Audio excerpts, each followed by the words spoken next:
When he had finished praying, Jesus left with his disciples and crossed the Kidron Valley.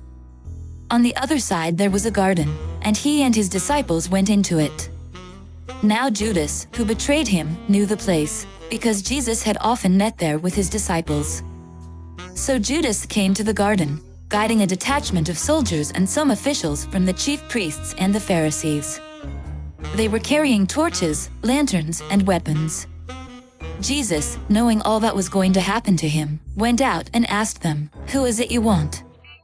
"Jesus of Nazareth," they replied. "I am he," Jesus said. And Judas the traitor was standing there with them. When Jesus said, "I am he," they drew back and fell to the ground. Again he asked them, "Who is it you want?" "Jesus of Nazareth," they said. Jesus answered, "I told you that I am he. If you are looking for me, then let these men go."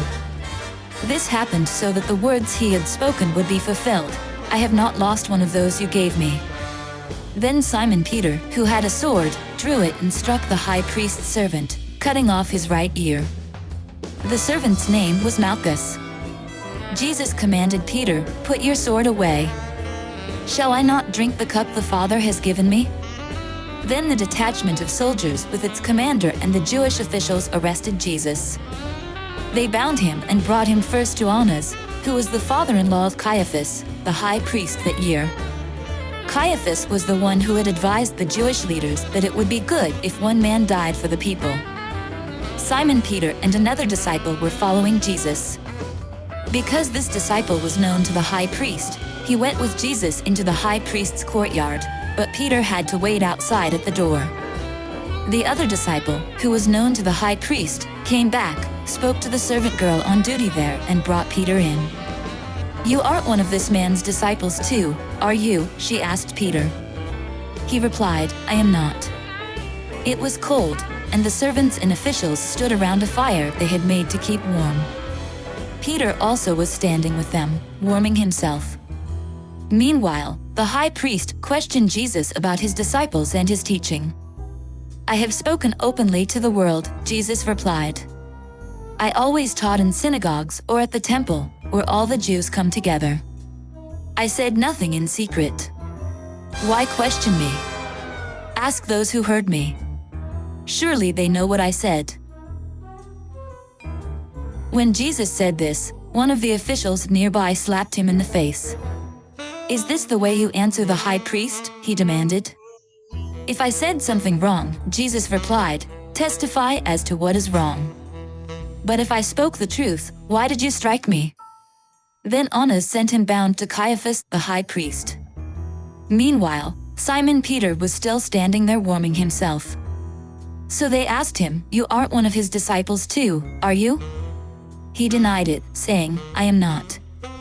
One of the high priest's servants, a relative of the man whose ear Peter had cut off, challenged him, "Didn't I see you with him in the garden?" Again Peter denied it, and at that moment a rooster began to crow. Then the Jewish leaders took Jesus from Caiaphas to the palace of the Roman governor.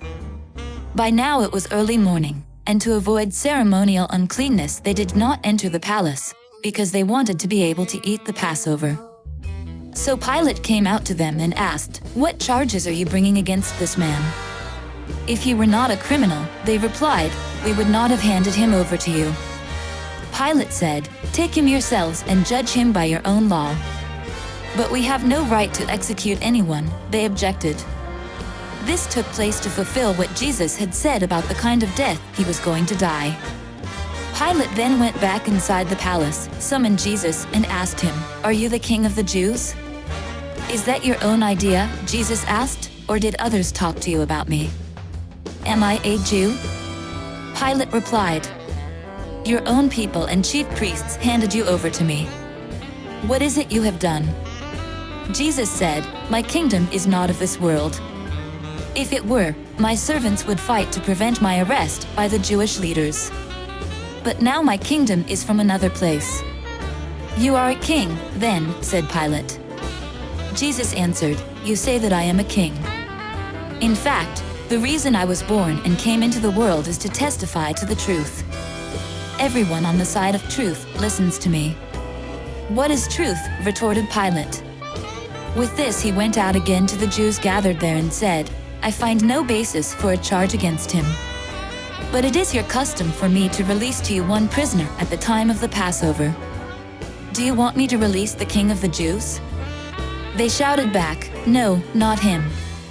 Give us Barabbas. Now Barabbas had taken part in an uprising.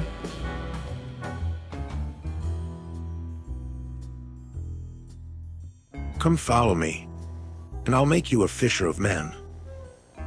May the Almighty Father, His Son, and the Holy Spirit bless you and your family throughout eternity.